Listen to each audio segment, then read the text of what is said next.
नमस्कार, ESPN 9 news में आपका स्वागत है। मैं हूं आपके साथ दिनेश कुमार। 2024 के लोकसभा चुनाव के नतीजे घोषित होने के बाद केंद्र में नई सत्ता का गठन हो चुका है। जी हां, प्रधानमंत्री के तौर पर यहां नरेंद्र मोदी तीसरी बार लगातार पीएम बनने वाले देश के दूसरे प्रधानमंत्री बन गए हैं। इससे पहले पंडित जवाहरलाल नेहरू ने लगातार 3 बार भारत के प्रधानमंत्री पद की शपथ ली थी। लेकिन इस बीच आपको बता दें कि तमाम सहयोगी दलों के साथ सरकार चलाने को लेकर अब जो रणनीतियां तैयार की जा रही हैं, उन रणनीतियों में यहां तमाम जो सहयोगी दल हैं उनकी असहमति नजर आ रही है। महाराष्ट्र की राजनीति की बात करें तो महाराष्ट्र में पिछले 2 सालों में हमने देखा कि शिंदे और उद्धव ठाकरे एक दूसरे से अलग हुए। वहीं दूसरी तरफ देखा जाए तो एनसीपी भी दो फाड़ होती हुई नजर आई। एनसीपी के शरद पवार अलग हो गए और उसके साथ साथ अजीत पवार बीजेपी खेमे में शामिल होकर के रणनीतियां तैयार करने लगे। लेकिन इस लोकसभा चुनाव ने उन तमाम नतीजों को करारा झटका दिया। एकनाथ शिंदे की पार्टी को यहां पर झटका लगता हुआ नजर आया और उसके साथ साथ अजीत पवार की पार्टी का भी बेहद यहां औसत दर्जे का प्रदर्शन रहा। लिहाजा अब केंद्रीय मंत्रियों की सूची जो जारी की गई है, 71 मंत्री जिसमें शपथ ले चुके हैं, उसमें महाराष्ट्र में विशेष तौर पर देखा जाए तो एकनाथ शिंदे की पार्टी और अजीत पवार की पार्टी का प्रतिनिधित्व तो बेहद कम नजर आता है। It would be for me personally coming down or demotion. So we have informed the Bharatiya Janata Party leadership, and they have already told us that just wait for a few days.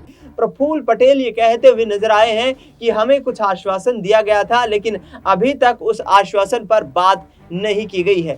लिहाजा महाराष्ट्र की राजनीति में सियासी उथल पुथल देखने को मिल सकती है।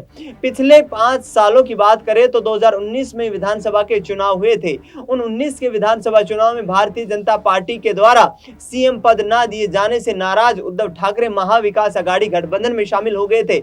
लिहाजा कांग्रेस और एनसीपी के साथ मिलकर के सरकार बना ली थी। लेकिन अब ऐसा प्रतीत हो रहा है कि एक बार फिर से ये जो दोनों पार्टियां शिवसेना और एनसीपी 2 भागों में बंटकर यहां पर एक दूसरे के सामने आई थी। एक बार फिर से इनकी एकजुटता की खबरें सामने आ रही हैं, क्योंकि मोदी सरकार में मंत्रिमंडल का गठन किए जाने के बाद यहां एनसीपी और उद्धव ठाकरे की माफ कीजिए यहां पर एकनाथ शिंदे की जो शिवसेना है वो यहां असंतुष्ट नजर आ रही है। लिहाजा महाराष्ट्र में अगले 3 महीने में विधानसभा के चुनाव होने वाले हैं। वहां पर कांग्रेस पार्टी सबसे बड़ा राजनीतिक दल बनकर के उभर के सामने आई है।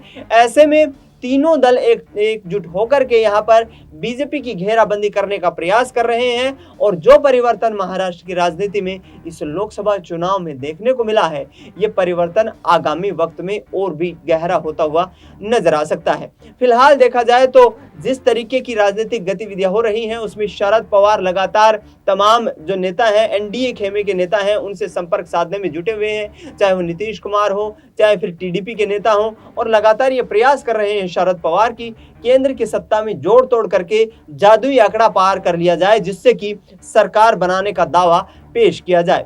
एनडीए गठबंधन ने यहां पर सरकार बना ली है, लेकिन इंडिया गठबंधन के तमाम नेता ये बयानबाजी देते हुए नजर आ रहे हैं कि कभी भी इंडिया गठबंधन की सरकार केंद्र की राजनीति में बन सकती है और हमारा प्रयास लगातार जोरों पर है। अब देखना यह होगा कि क्या मोदी का तीसरा कार्यकाल पूरे 5 साल चल पाता है या फिर बीच में ही ये सरकार ध्वस्त होती हुई नजर आती है। फिलहाल इस खबर में इतना ही। देश दुनिया की तमाम बड़ी खबरों के लिए आप देखते रहिए एसपीएन 9 न्यूज।